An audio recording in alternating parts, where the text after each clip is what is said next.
Hi everyone, Drongeaux here, and today we're going to go into Duskhaven's Warrior in their Wrath Classic Plus server so that we could see some of the changes that they've made. And I'm also going to start off by pointing out a small auto attack bug that I saw. So without further ado, let's get right into it. As we go into the game, here's our warrior that we have at level 13, and we're going to first go into this auto attack bug. What's happening is that when I right click on the animal, or rather on the mob that I'm attacking, we're going to do it just setting auto attack first. Nothing wrong here, but as soon as I start right clicking over and over again, you're going to see how my character is now starting to do attack animations or dodge animations as if I was attacking multiple times, right? Not always, but as you can see here, 1, 2, 3, 4, you see how he's doing that? Normally it shouldn't, it should just be the auto attacks, but likely there's a bug whenever you continually right click on the mob and it does something like that. So I just wanted to bring that to the Duskhaven mod's attention. And I appreciate that. Hopefully this will get fixed, right? But not if I don't bring it up. So yeah, I want to show you all that bug. Now the next thing that I want to show you guys is Heroic Leap, which is a quest that you receive below level 10, and you go and do something in a major city, and by something in Stormwind, for example, you have to fight prisoners that keep spawning, and you should take allies with you, but it's pretty soloable. And once you complete it and turn it into the faction leader, you get Heroic Leap, right? Leaps through the air and slam down on all enemies within 5 yards of the target, causing 115% weapon damage. It also regenerates 20 rage and 10% HP over 10 seconds, and it stuns anyone that you land on for 2 seconds. It enrages the warrior, and then it gives you a 12% haste for the next 3 attacks. So let's see how that looks here as we go against the Forester Fledgling. We're going to go ahead and see that it's not an area of effectability like others, it just goes straight onto the mob, just like that. So that's pretty cool. You get it early level, it's right next to your charge, so you don't really have to wait for intercept. You can pretty much just use Heroic Leap from the beginning, which I very much enjoy.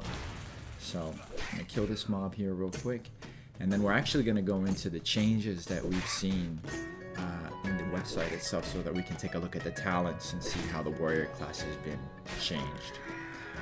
Let's move to a safe spot here, move away, and then we're going to go ahead and pull up the website here so that we can read through some of the warrior changes for those of you that might not have the chance to be looking at it and you'd rather listen to the information. We're going to go ahead and look at the class changes. So we'll begin with the warrior. We already discussed the Heroic Leap and what that does. There's a new race combo where blood elves can become warriors too. That's pretty cool. Execute cannot be dodged or parried.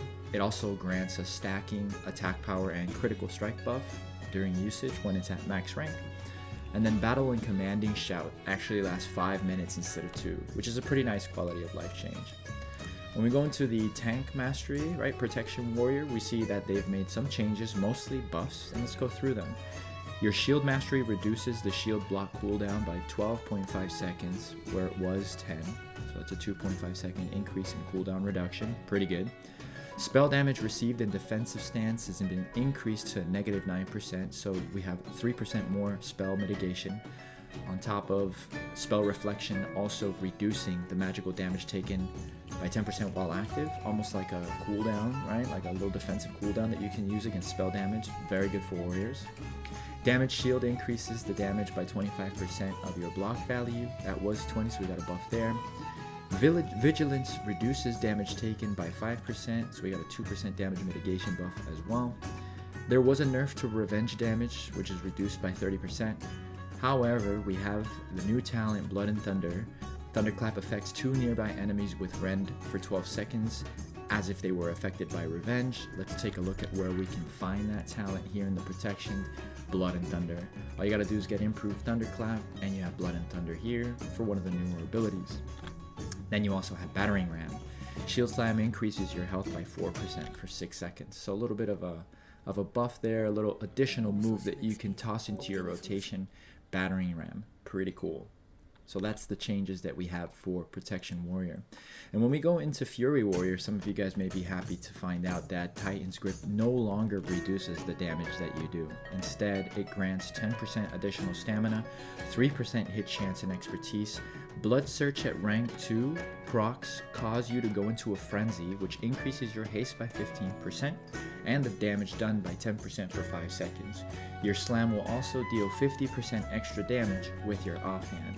There are new talents as well, which I'm going to show you in reference to Raging Blow and Barbaric Onslaught. Right, Raging Blow is going to deal a mighty blow with both weapons, can only be used if Enrage is active and it consumes your Enrage effect. And then there's Barbaric Onslaught, which unleashes a series of 4 brutal strikes, which hits all enemies in front of you. I believe we've seen this in live. So let's take a look at where those talents would be. We've got, I believe, Raging Blow here. Deal a mighty blow with both weapons, can only be used if Enrage is active and consumes the effect. So you do need to go into Enrage. And then Furious Attacks, no, it's Blood Surge, that's not it. Well, we actually have to go and get a capstone for Blood Surge. I'll show you that here in just a moment. But let's find where that other ability is. Raging Blow and Barbaric Onslaught, here it is. So you go into Flurry and then you get Barbaric Onslaught. Now let's talk about the Blood Surge capstone talent, which isn't revealing itself to you yet. They're likely going to fix this, but if you take 3 out of 3 Blood Surge, you actually get Single-Minded Fury. Okay, when using 2 one-handed weapons, your damage and movement speed is increased by 10%, your haste is increased by 4%, and you gain 3% hit chance and expertise. You generate 25% more rage, you deal 20% increased critical damage, and the crit chance of cleave and heroic strike is increased by 10%. Slam damage during Blood Surge is increased by 15%, and you deal 70% extra damage with your offhand weapon, which cannot be combined with Titan's Grip. So it's a pretty compelling case to go for one-handers, but some may always just go for the two-handed build Titan's Grip, right? It really depends on your preference. And finally, we end with Mortal Strike here, Arms Warrior, right? We have Trauma, increasing the effectiveness of bleeds to 40%, so it's a 10% buff. Mortal Strike damage now scales with your level, which is pretty good. Glyph of Mortal Strike deals 20% increased damage, up from 10. Blade Storm is now affected by haste. While Taste for Blood is active, your next Overpower emits a shockwave, dealing 70% weapon damage in an 8-yard cone, so a little bit of AoE splash. Right? Imagine if that's paired with Sweeping Strikes. It might be pretty cool to see what happens there. Then we have Tide of Blood, a heavy strike which causes your rend to expire instantly, likely dealing additional damage. And In for the Kill, your Overpower grants 10% haste for 4 seconds. So let's take a look at where those would be. We have In for the Kill after getting Unrelenting Assault, and then we're looking for Tide for Blood, which should be, let's see here, where's the Tide for Blood? Right there. Tide for Blood, a heavy strike which causes your rend to expire instantly and grants you 1 stack of Taste for Blood. So we're definitely going to try this soon. We're almost going to be unlocking it in the next 2 levels and seeing how it plays out, which is nice.